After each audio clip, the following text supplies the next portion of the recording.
Praise the Lord. பிரியமானவர்களே, ஆண்டவராகிய இயேசுவின் நாமத்திலே உங்களுக்கு அன்பின் வாழ்த்துக்கள்.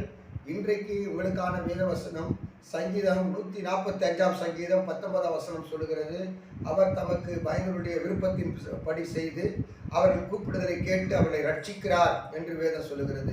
ஆம் பிரியமானவர்களே, சகோதரனே சகோதரியே, உன்னுடைய கூப்பிடுதலை கேட்டு உன்னை ரட்சிக்கிற தேவன் நம்முடைய ஆண்டவராகிய இயேசு கிறிஸ்து. பிரியமானவருடைய வேதத்திலே அமீன் ஒரு பிறவிக்குடன் ஆண்டவரை நோக்கி கூப்பிட்டார் என்று வேதத்தில் சொல்லுகிறது.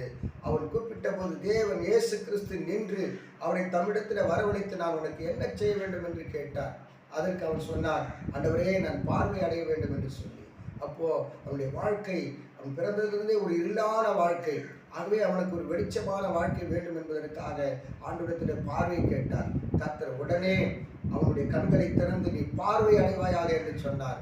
அந்த நாளிலிருந்து இருளான வாழ்க்கையை தேவன் வெளிச்சத்துக்கு கொண்டு வந்து அவனை வெளிச்சமுள்ள வாழ்க்கையை வாழச் செய்வதற்கு உதவி செய்தார். பிரியமான தேவ பிள்ளையே, கூப்பிடுதல் என்றால் என்ன? தேவனிடத்தில் உதவி கேட்டு ஜெபிப்பதுதான் கூப்பிடுதல். அவன் உதவி கேட்டான், கூப்பிட்டான்.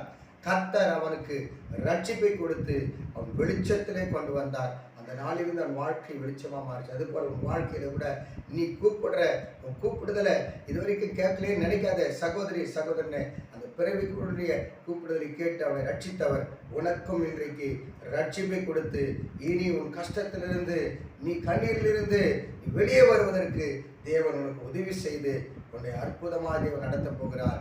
இந்த நாள் உன்னுடைய வாழ்க்கைக்கு ஒரு பெரிய விடுதலை நாள். ஆகவே நீ சந்தோஷமாக. God bless you. கர்த்தருடைய ஆசீர்வாதம்.